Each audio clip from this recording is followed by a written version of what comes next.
ये कहानी एक ऐसे सैनिक की है जो वियतनाम में युद्ध के लिए गया था। युद्ध समाप्त होने के बाद जब उसके घर लौटने की बारी आई तो उसने अपने माता पिता को सैन फ्रांसिस्को से फ़ोन किया। माँ और पिताजी, मैं घर आ रहा हूँ, लेकिन घर आने से पहले मुझे आपसे एक बात पूछनी है। मेरा एक दोस्त है जिसे मैं अपने साथ घर लाना चाहता हूँ। क्या मैं उसे ला सकता हूँ? बिल्कुल बेटा, ये भी कोई पूछने की बात है। हमें तुम्हारे दोस्त से मिलकर बहुत खुशी होगी, माता पिता ने जवाब दिया। लेकिन पहले एक बात आप लोग जान लें, सैनिक बोलता गया। युद्ध में वे बहुत बुरी तरह घायल हो गया है। उसने एक बारूदी सुरंग पर पैर रख दिया था और उसने अपना एक हाथ और पैर गंवा दिया है। उसके पास कोई जगह नहीं है जहां वो जा सके, इसलिए मैं उसे अपने साथ रहने के लिए लाना चाहता हूँ। उसकी ये बात सुनकर उसकी माँ बोली, बेटा, तुम्हारे दोस्त के बारे में जानकर हमें बहुत दुख हुआ। हो सकता है हम उसके रहने के लिए कोई जगह तलाश कर सकें। नहीं माँ, मैं चाहता हूँ कि वो हमारे साथ रहे।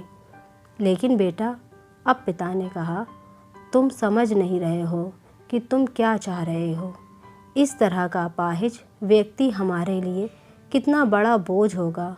हमारी अपनी ज़िंदगी है जीने के लिए और हम नहीं चाहते कि इस तरह की कोई भी परिस्थिति हमारी ज़िंदगी में दखल दे।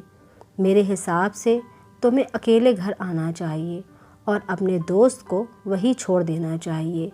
वे अपनी ज़िंदगी जीने के लिए कोई ना कोई रास्ता निकाल ही लेगा। सुनकर उस सैनिक ने फ़ोन रख दिया। कुछ दिनों बाद उसके माता पिता को सैन फ्रांसिस्को पुलिस से एक संदेश मिला, जिसमें उन्हें बताया गया कि उनके बेटे की एक बिल्डिंग से गिरकर मौत हो गई है। पुलिस के हिसाब से ये एक सुसाइड केस था। दुखी माता पिता ने तुरंत ही सैन फ्रांसिस्को के लिए फ़्लाइट बुक कराई और वहाँ पहुँच गए। वहाँ उन्हें शहर के मुर्दा घर ले जाया गया ताकि वे अपने बेटे की पहचान कर सकें। उन्होंने उसकी पहचान कर ली, किंतु ये देखकर उनकी कँपकँपी छूट गई कि उनके बेटे का बस एक हाथ और एक पैर था। इस कहानी में जो माता पिता हैं वो हम में से बहुत से लोगों की तरह हैं, जो अपनी सुविधाओं को सबसे अधिक महत्व देते हैं। वे उन लोगों से प्यार करना या रहना या समय बिताना चाहते हैं जो दिखने में अच्छे हैं, स्वस्थ हैं या फिर जिनके साथ रहकर उन्हें मज़ा आता है। वे ऐसे लोगों को पसंद नहीं करते जो देखने में स्वस्थ, सुंदर या स्मार्ट नहीं हैं, या जिनके साथ वे मज़ा नहीं कर पाते, या जो किसी भी रूप में उनके लिए असुविधाजनक हैं। वे ऐसे लोगों से दूरी बना कर रखते हैं। लेकिन कभी कभी उनके इसी व्यवहार के कारण उनके सामने ऐसी परिस्थितियाँ उत्पन्न हो जाती हैं जब उन्हें पछताना पड़ता है।